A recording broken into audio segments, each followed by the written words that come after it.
Nanti di akhirat kalau kita unggul puasanya, di akhirat kita tinggal ngasih salam aja sama malaikat di akhirat yang jaga padang mahsyar.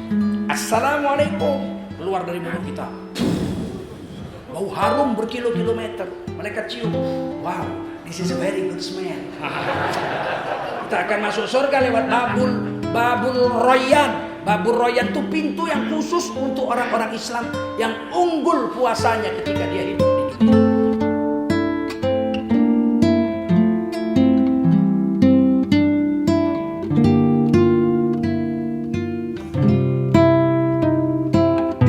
Assalamualaikum warahmatullahi wabarakatuh.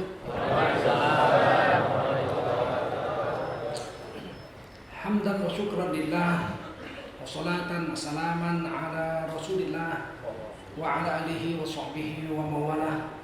Allahumma salli wa sallim ala hadha nabiyil karim sayyidina wa maulana Muhammadin wa ala alihi wa sahbihi ajma'in. Amma ba'du, qala Allah ta'ala fi kitabihil aziz, a'udzu billahi minasy syaithanir rajim. Bismillahirrahmanirrahim. Ya ayyuhalladzina amanu kutiba alaikumus shiyamu kama kutiba alal ladzina min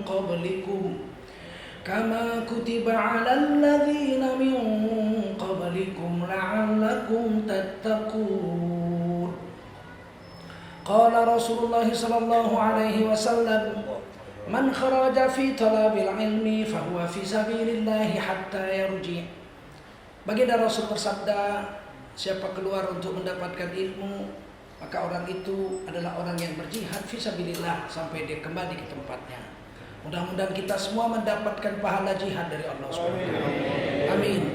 Shadaqallahul azim wa shadaqa rasuluhun nabiyul karim wa nahnu ala dzalika minasyahidin wasyakirin walhamdulillahi rabbil alamin. Jamaah Masjid Raya Ittihad Tebet yang dimuliakan Allah Subhanahu wa taala. Wajiblah kita bersyukur pada Allah Subhanahu wa taala. Salawat dan salam kita sampaikan untuk baginda Rasulullah sallallahu alaihi wasallam. Ketika Allah membicarakan puasa, ibadah puasa, Allah memanggil orang beriman. Ketika Allah membicarakan salat, menyembah Allah, Allah memanggil manusia. Salat, ya ayuhan nasu ubudu rabbakumul ladzi khalaqakum wal ladzina min qablikum la'allakum tattaqun. Hai manusia, sembahlah Tuhanmu yang telah menjadikan kamu dan orang-orang sebelum kamu. Jika kau sembah Tuhanmu yang menjadikan kamu dan orang sebelum kamu, kamu pasti menjadi orang yang bertakwa. Hai manusia.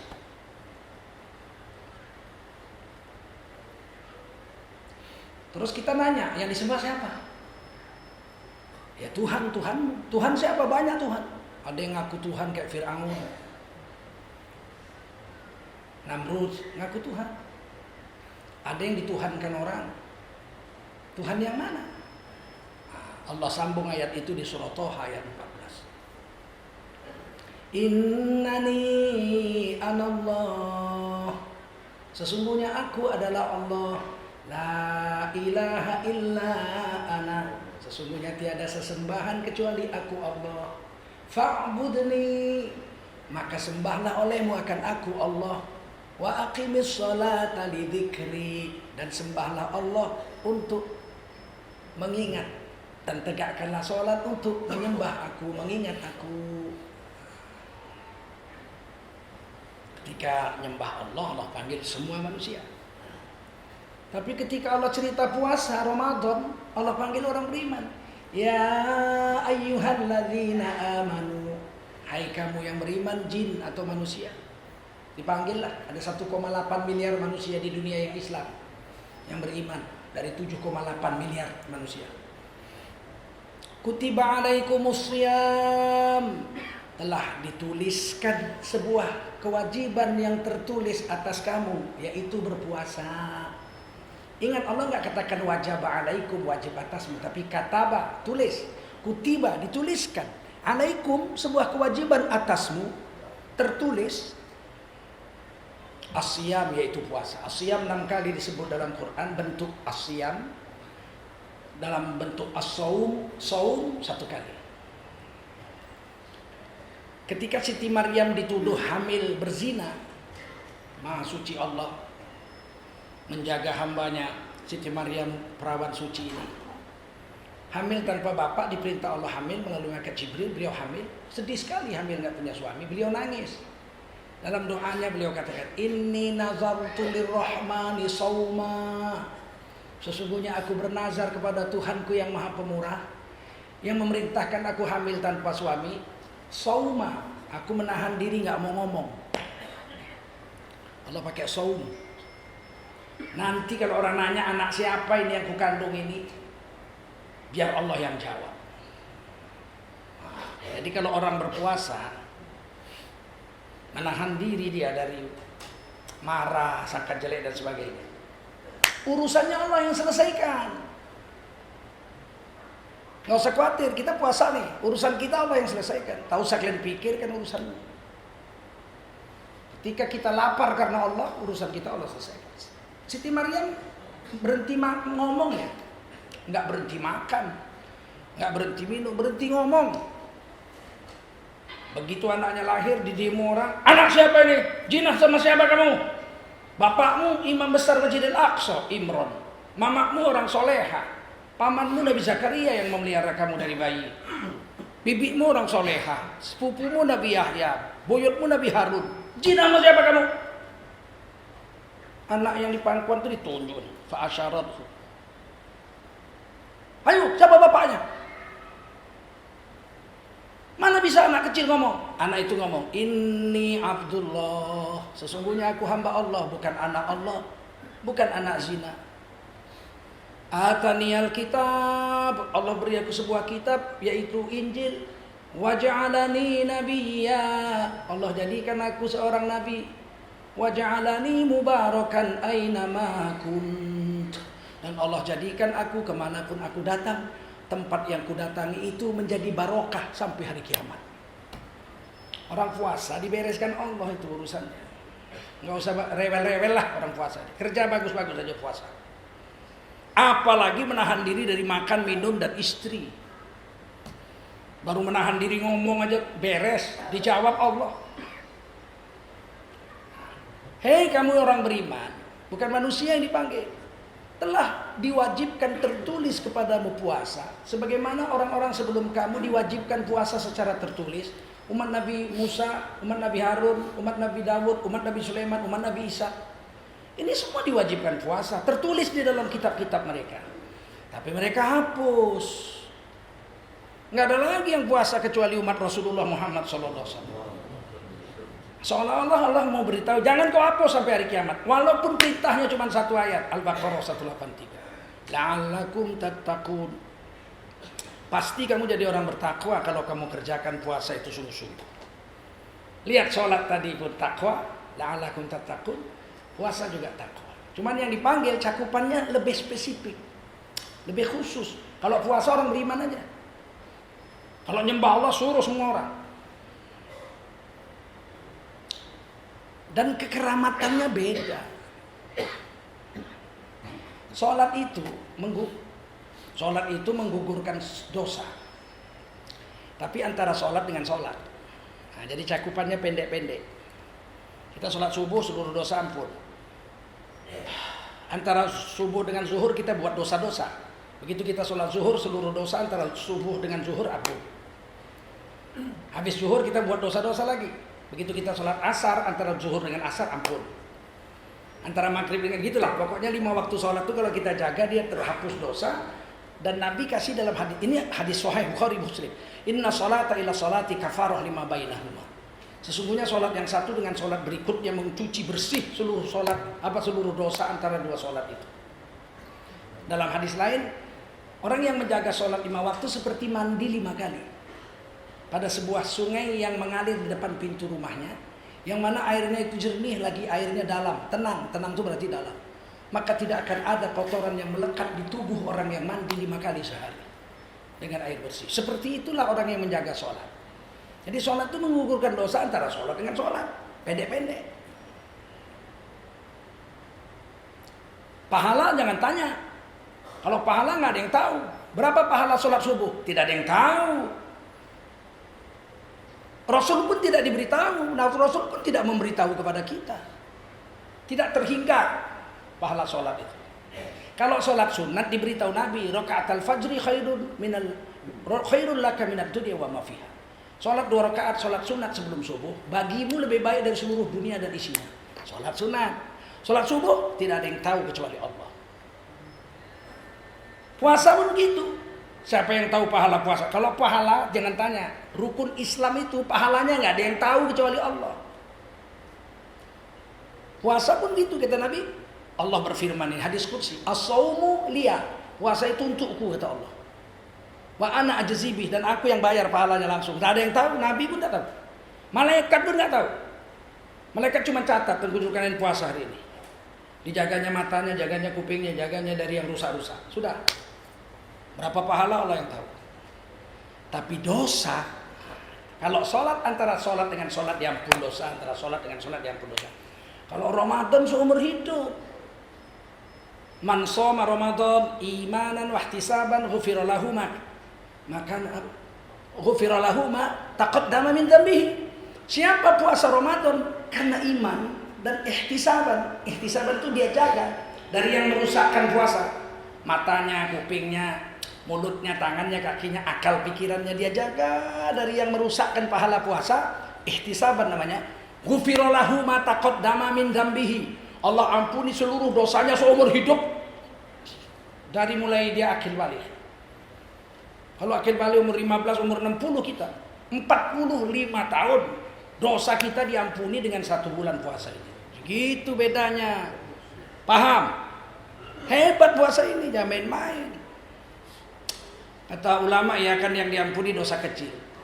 Iyalah, dosa besar dia perlu istighfar, menyesal dan tidak mengulangi lagi. Tapi di bulan Ramadan ini dosa besar juga diampuni. Kalau dia ikuti syarat itu. Berhenti dari mengerjakannya, menyesal dan tidak mengulangi. Ampun juga dosa besar dengan puasa ini.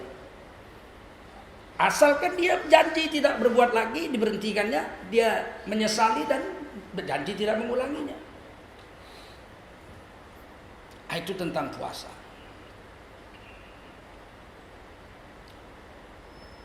Yang kedua yang saya mau sampaikan bahwa puasa itu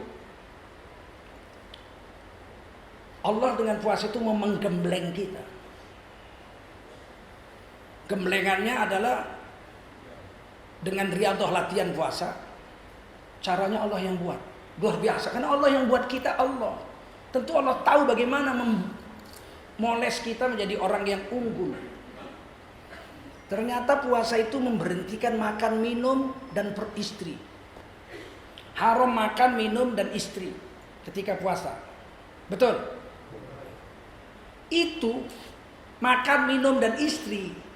Itu makanan jasmaniah. Makanan fisik. Tapi itu juga makanan binatang.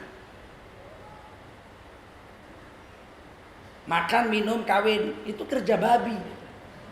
Babi itu makan, minum, kawin. Makan, minum, kawin. Makan, minum, kawin. Betul? Mana pernah makan, minum, kawin, baca Quran? Ada babi baca Quran. Kalau cuma makan, minum, kawin itu kerja babi, kerja kambing, kerja komodo. Betul? Kalau cuma makan, minum, kawin, binatang punya kerjaan itu. Maka Allah katakan, hei manusia yang beriman, kau puasa. Berhentikan makanan kebinatanganmu itu. Ini orang Medan yang ceramah ini. Jangan kalian bilang kasar kali. Beginilah gaya orang Medan. Tak suka jangan diundang lagi. Berhentikan makanan kebinatangan agar jasmaniah kita ini, nafsu kebinatangannya itu padam, turun. Hebatnya Rasulullah, hebatnya Allah. Di Indonesia itu 14 jam kita nggak boleh makan, minum, istri. Di Amerika saya berapa kali itu 20 jam. Tahun ini di Islandia 22 jam.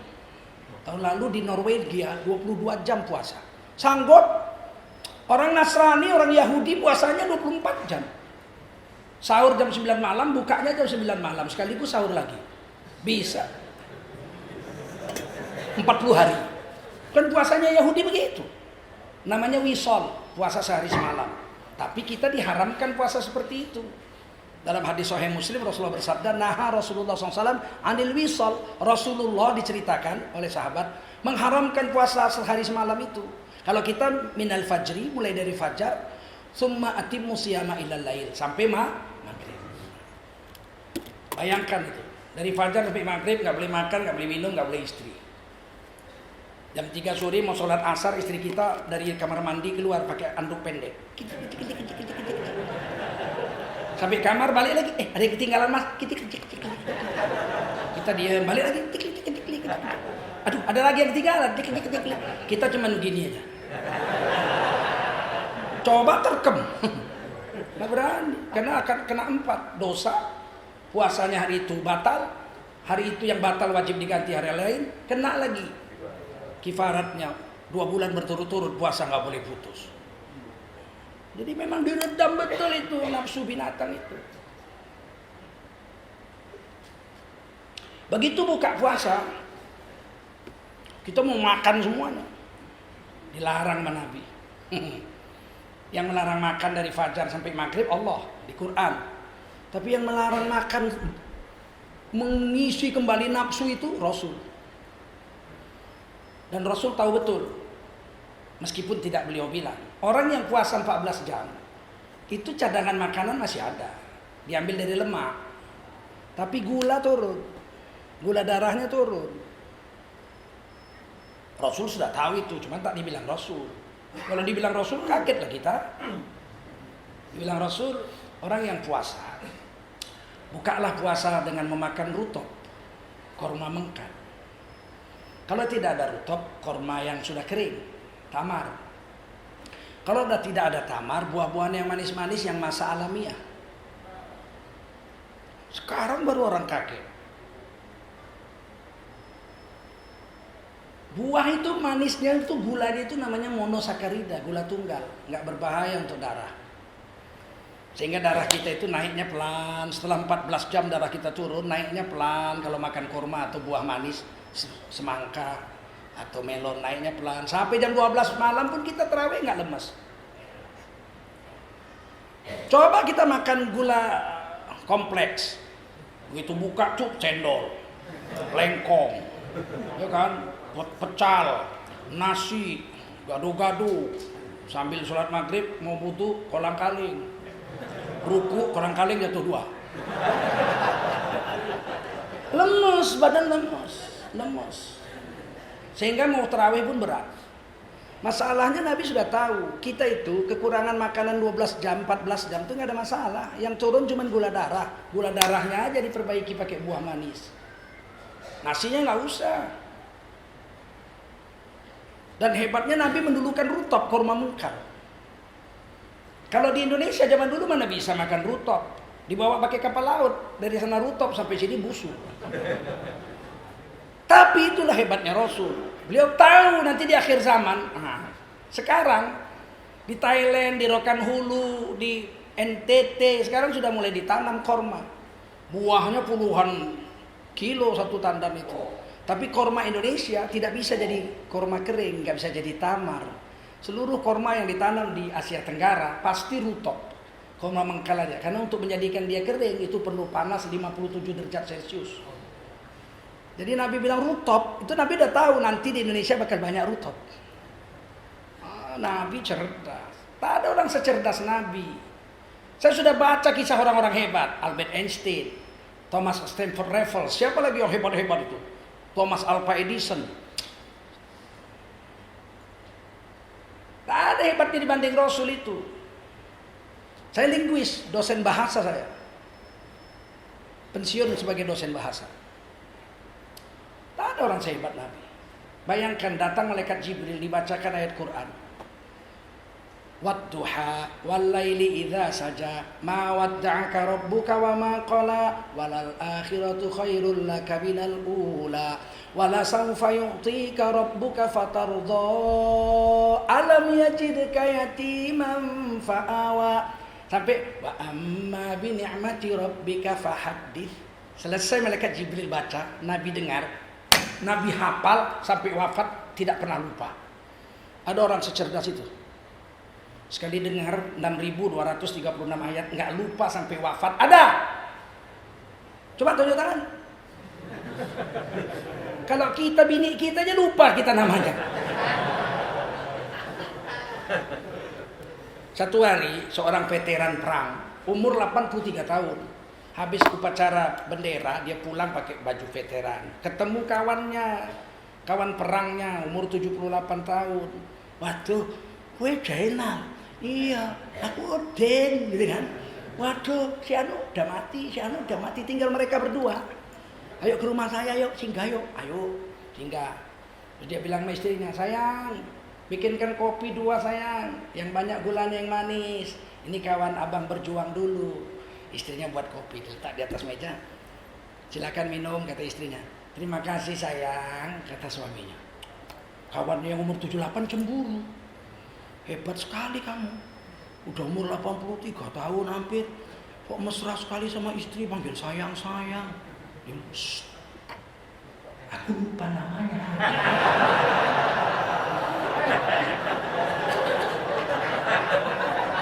Mau nanya siapa namamu, dia tersinggung. Jadi supaya jangan wis panggil sayang aja. Mana sama kita sama Rasulullah. Rasulullah sekali dengar ayat Quran, sekali aja dengar, tidak lupa sampai wafat. Ada orang secerdas itu. Maka ketika Rasulullah katakan makanlah rutop, saya yakin sekali satu hari nanti di Indonesia ini pasti mudah sekali mendapatkan rutop. Dan hebatnya kalau makan korma itu, Imam Ghazali menuliskan dalam kitab Ihya Ulumuddin, 1. Kalau belum kenyang 3. Kalau belum kenyang juga 5. Kalau belum kenyang 7. Kalau belum kenyang juga 9. Paling banyak 21. Saya udah tes makan korma 21 nggak bisa ya. 7 udah mangap. Coba tes siapa yang pernah makan pisang korma 21 ada? Apalagi semangka 21 potong. Jadi Rasulullah tuh tak terlawan cerdasnya Rasul itu. Betul-betul Rasulullah itu fatonah, cerdas. Sudahlah kita lemes nggak makan 14 jam. Rasul sudah tahu itu bukan lemes sebetulnya. Cuman gula darahnya turun aja. Kasih makan buah selesai. Bukan suruh makan nasi. Nasi malah lemes. Orang Yahudi 24 jam puasanya kok. Selama 40 hari.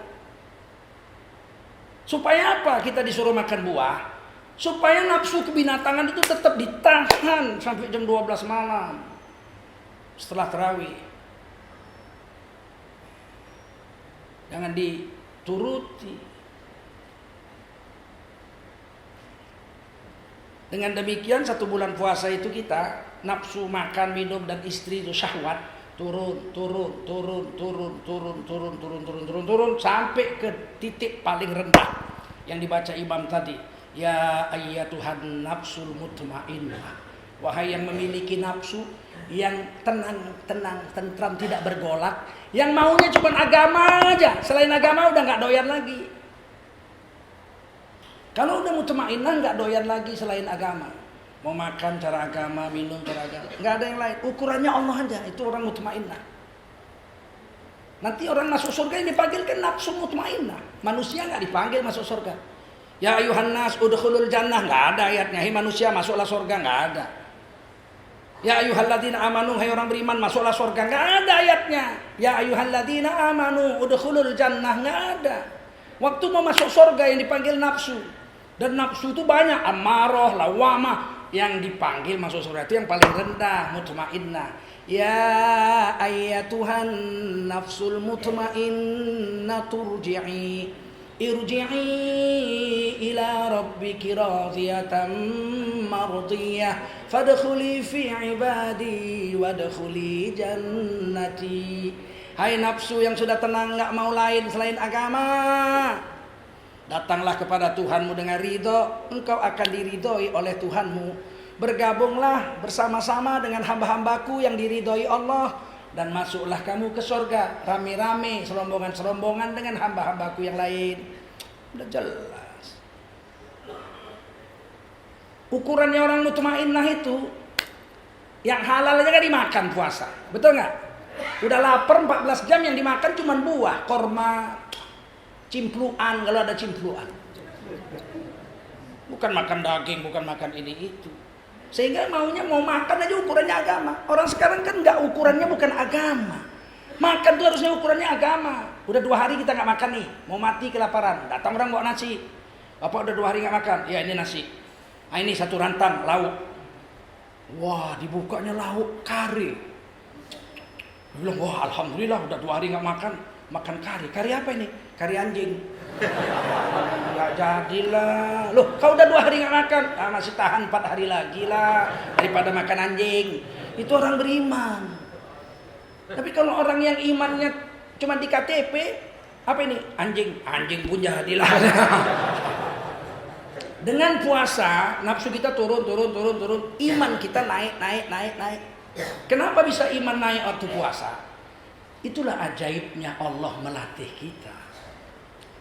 Kalau saya pergi ke Aceh, kampung nenek perempuan saya, kakek perempuan saya orang Padang, orang Pagaruyung, nenek perempuan saya orang Aceh, bapak saya orang Medan, ibu saya orang Cina, saya orang apa?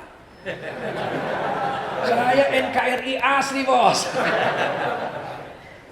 Naik pesawat terbang saya ke Aceh, dari mobil pakai AC, di airport pakai AC, di pesawat pakai AC. Apalagi naik Garuda dikasih makan, jusnya ada jus jambu, ada jus jeruk, macam-macam.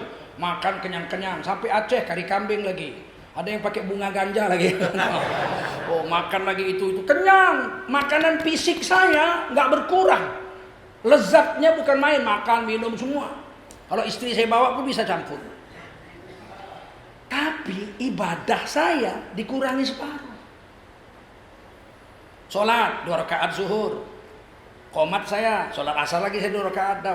Waktu azan asar saya duduk-duduk minum kopi. Orang bilang, Pak Ustadz nggak sholat asar? Udah tadi waktu zuhur 2 rakaat. 2 rakaat zuhur, 2 rakaat asar. Separuh di korting.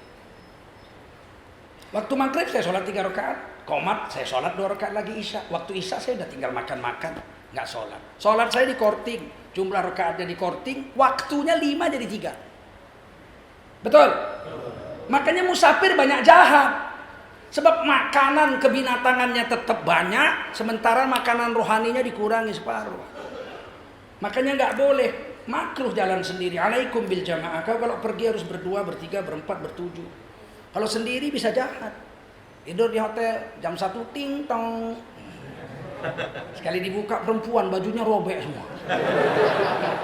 Mas, saya udah jam 1 malam pulang juga tanggung. Saya kawani ya, saya tidur sini aja. 200,000 only. Short time. Lihat kanan kiri nggak ada orang, bisa jahat. Besok paginya istrinya telepon, Mas, Sabtu Minggu ini Mas di mana sih? Di Jakarta. Ngapain? Turne. Apa Mas? Turne. Oh ya baik-baik turne Mas. Apa turne? Turu kono turu kene. Musafir tidak lemas badannya, makannya penuh tapi ibadahnya korting, kurang. Puasa enggak, puasa tuh lemes. Yang lemes tuh karena gula turun aja. Kalau kondisi badan prima. Terus apa? Ibadah nggak kurang. Sholatnya zuhur tetap 4, asarnya tetap 4, maghribnya 3, isyanya 4, subuhnya 2, dan pada waktunya semua 5 waktu. Dalam keadaan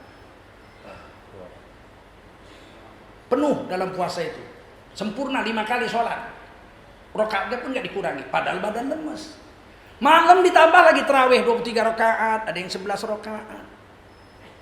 Sebetulnya yang paling penting bukan rakaatnya. Rakaat 23 ya sunnah. Tapi yang paling penting itu tenangnya. 20 rakaat pun kalau kayak yang di Jawa itu 10 menit 23 rakaat. Allahu Akbar itu dalin. Assalamualaikum warahmatullahi wabarakatuh. Allahu Akbar. Dalin. Assalamualaikum. Ya Allah. Sempat Ittihad bikin begitu, ku datangi. Begitu imamnya 1 rakaat main gitu, ku tangkap tengkuknya, sepakkan ke pinggir. Apa kau bikin orang jadi begini rusak?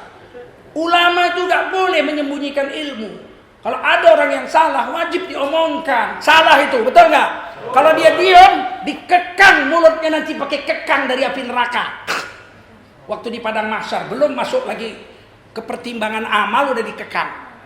Langsung kita tahu kenapa ini orang dikekang. Ini orang alim yang diam terhadap kemungkaran umatnya, kaumnya. Masa dibiarkan? Itu kan mungkar itu. Adem, tidak tuh adem. Pelan-pelan udah puluhan tahun begitu terus. Saya nggak suka saya.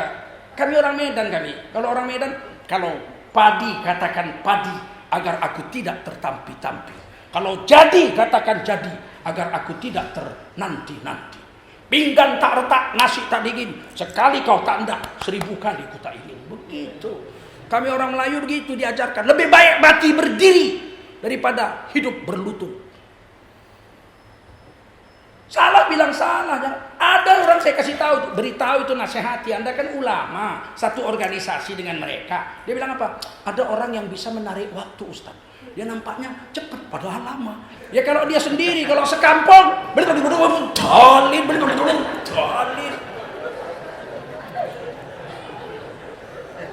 Lebih bagus nggak usah sholat kalau begitu. Menghina Allah itu. Saya bisa lebih cepat dari itu. Allahu Akbar, Bismillahirrahmanirrahim, dan seterusnya. Allahu Akbar, dan seterusnya. Dianggap selesai. Assalamualaikum, assalamualaikum. Begitu sholat.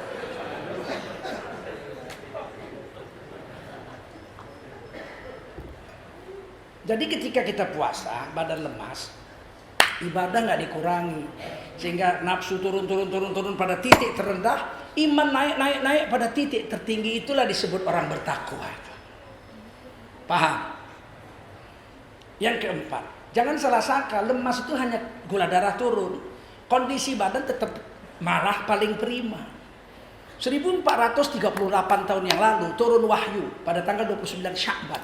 Kutiba alaikumusiyam. Ini surah Al-Baqarah 183. Selesai asar Nabi ajak sahabat lihat bulan. Nampak bulan, maghrib, nampak bulan. Langsung Nabi katakan, sumu li ru'yatihi, puasalah kamu kalau lihat bulan. Wa aftiru li ru'yatihi, berlebaranlah kamu kalau lihat itu hilal. Fa in huma alaikum, kalau hilal enggak kelihatan, jangan buru-buru berlebaran, jangan buru-buru berpuasa. Fastikmali Sya'ban bisalasina yauman, kau genapkan Sya'ban menjadi 30 hari. Baru hari besoknya, baru lusanya baru puasa. Tiba-tiba pada saat sedang berpuasa kali pertama, turun perintah perang. Perang Badar. Dikumpulkan Nabi lah, senjata pun gak lengkap. Ada sahabat cuman senjatanya kayu aja. Kata Nabi, apa itu? Kayu ya Rasul, sini kayumu. Didoa sama Nabi. Dijampi sama Nabi. Nah, kayu itu jumpa dengan pedang musuh, bukan kayunya yang putus, pedang musuh yang putus. Kayu itu disimpan sampai zaman Sayyidina Utsman, diambil Sayyidina Utsman. Dan hilang waktu dipegang Sayyidina Utsman. Kayu itu pedang yang diberikan Rasulullah kepada sahabat Nabi yang namanya Ukasah radhiyallahu anhu. Enggak ada pedangnya, enggak ada, pakai kayu. Unta cuman 70, kuda 2, pasukan 313. Ganti-gantian 8 orang tuh naik satu unta. Satu orang naik, 2 orang turun, naik lagi sekian kilo turun. 120 km. Panas terik 57 derajat Celcius. Pasir itu makin lama makin disinar matahari, makin sore makin panas. Sampai di sana perang lagi. Kata Nabi, kalian boleh nggak puasa? Karena kita wajib perang dan wajib puasa salah satu gugur. Kalian boleh nggak puasa, kita besok perang. Perang. Selesai perang, menang. 313 lawan 1000 kita menang. Kan kuat sahabat itu berarti. Selesai perang, kata Nabi, siapa yang nggak puasa silakan makan. Nggak ada yang makan. Nabi bilang, kenapa kalian nggak makan? Kami nggak ada yang nggak puasa, Rasul. Kami puasa semua. Kami lebih memilih mati dalam keadaan puasa daripada mati dalam keadaan kenyang. Buktinya 1438 tahun yang lalu perang Badar meletus. Allah dan Rasul membuktikan orang puasa itu kuat, bukan lemas. Sekarang 1438 tahun kemudian, tahun 1440 Hijriah, sepakat seluruh dokter sedunia, biarpun kafir. Sekarang nggak boleh bilang kafir, nggak boleh. Yang melarang nyebut nama Tuhan pun salah. Alhamdulillah lah kalau kata ilah bilah. Bagaimana ustadz dilarang ceramah bilang kafir? Kafir keras, kasar? Enggak. Kafaro yakfuru kufran itu tidak kasar, menutup hati dari Allah dan Rasul. Menutup meja ini dengan taplak meja itu kafaro itu. Bahasa Inggrisnya itu cover. Ngambil dari bahasa Arab itu. Siapa tadi yang nutup taplak meja ini? Saya. Kafir kamu. Ketawa kita semua karena nggak ada penghinaan di situ. Ganti non muslim karena muatona. Secara undang-undang negara nggak ada kata-kata kafir itu dalam negara Indonesia, jadi ditukar aja, tukar non muslim. Non muslim pun nggak ada di Undang-Undang Dasar 45. Ada. Secara bukan muatamu, bukan muatona, kafir nggak ada. Tapi non muslim kan nggak ada juga secara muatona. Jadi untuk apa dari kafir diganti non muslim? Kenapa mesti bawa-bawa agama kita? Sebut namanya agamanya langsung, kenapa? Saya di Amerika nggak dibilang orang, Mr. Tengku Zulkarnain is a non-Christian. Nggak ada dibilang saya non-Kristen. Mereka bilang Tengku Zulkarnain is a Muslim, dia orang Islam. Johnson Naibaho is a Christian. Langsung namanya aja, agamanya kenapa? Ahok, Kristen. Oka Mahendra, Hindu. Lim Chaiko, Konghucu, Peng Ming Ming, Buddha. Kan selesai, ngapain mesti non-muslim? Non-muslim itu artinya kasar. Muslim itu asal kata aslama yuslimu islaman. Muslim itu orang yang selamat. Non-muslim orang yang tidak selamat, orang yang celaka. Wahai saudara-saudara yang non-muslim yang celaka-celaka. Begitu dia tahu nanti dia protes lagi, tukar. Kasar non-muslim ganti Sontoloyo begitu. Ngapain kau urusi agama kami? Lakum dinukum waliyadin, kau urus agama kami. Kami pun gak urus agamamu. Dan kami kan jadi susah ngajar tafsir juga. Fasjudu li Adam, sujudlah kamu kepada Nabi Adam. Fasajadu, semua malaikat sujud kepada Nabi Adam illa iblis, kecuali iblis menolak sujud. Aba wastakbar, congkak dan sombong iblis. Wa kana minal kafirin, jadilah iblis kelompok non muslim. Nah, marah lagi, kau bilang kami iblis ya? Kau bilang lah. Makanya jangan kau urus agama orang. Paham? Nah, ketika kita ini puasa, sekarang sepakat seluruh dokter mengatakan, biar dokter kafir, bahwa puasa adalah kondisi manusia paling prima. Buktinya, kalau ada orang mau operasi, kata dokternya besok bapak jam 10 pagi dibedah jantungnya pak, digergaji ini tulang rusuknya, dibedah jantungnya, diambil ini urat kaki, dimasukkan ke jantung, kira-kira memakan waktu berapa lama dokter? 10 sampai 12 jam. Bapak tidak sadar, total di bius. Yalah dokter, saya rela lah, yang penting saya sembuh. Baik. Bapak mulai malam ini jam 10 nggak boleh lagi makan minum, bapak wajib puasa.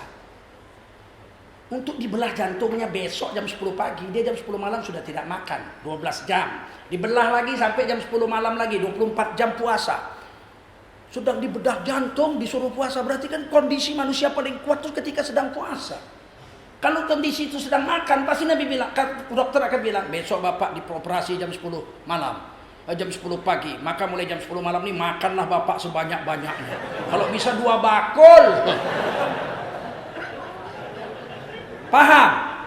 Jangan kita tipu Allah bilang saya enggak puasa karena lemas. Tidak ada. Yang lemas itu pertama adalah gula darah turun secara fisik. Secara rohaniah, setanmu dan nafsumu itu sedang hancur.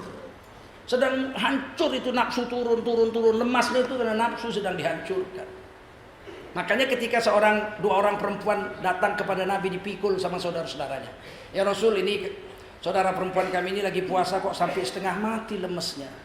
Dilihat sama Nabi, oh ya ambil nampan. Dia ambil nampan, muntah kata Nabi. Keluar daging busuk berulat.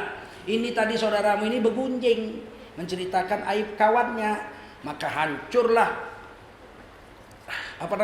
daging busuk itu keluar dari mulutnya. Karena orang begunjing itu sama dengan makan bangkai saudaranya.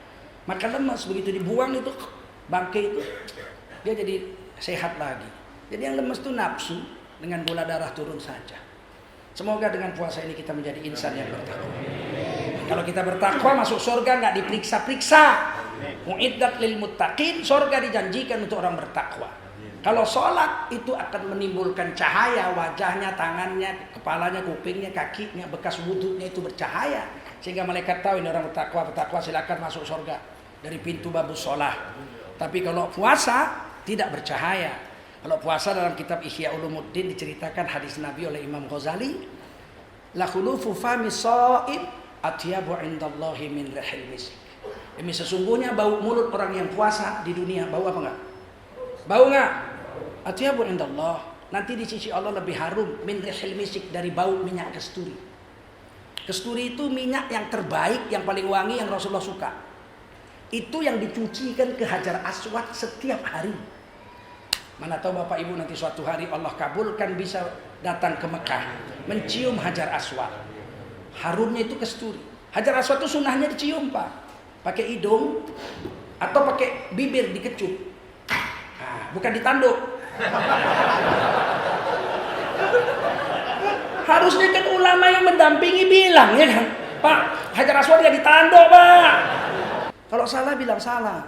Salah, ulangi, Pak. Kenapa? Tadi Bapak nanduk Hajar Aswad. Jadi yang betul dikecup. Gitu. Nanti yang lain pakai kuping pula. Repot. Makanya ngaji dan ulama itu tugasnya, ulama itu memberi nasihat. Bukan diam saja atas kesalahan orang. Nah, nanti di akhirat kalau kita unggul puasanya, di akhirat kita tinggal ngasih salam aja sama malaikat di akhirat yang jaga padang mahsyar. Assalamualaikum, keluar dari mulut kita. Bau harum berkilo-kilometer. Malaikat cium. Wow, this is a very good smell. Kita akan masuk surga lewat Babul Royan. Babul Royan itu pintu yang khusus untuk orang-orang Islam yang unggul puasanya ketika dia hidup di dunia. Subhanallah bihamdihi, subhanakallahumma wa bihamdika, asyhadu an la ilaha illa anta, astaghfiruka wa atubu ilaik. Subhana rabbika rabbil izzati amma yasifun, wa salamun alal mursalin, walhamdulillahi rabbil alamin. Wassalamualaikum warahmatullahi wabarakatuh.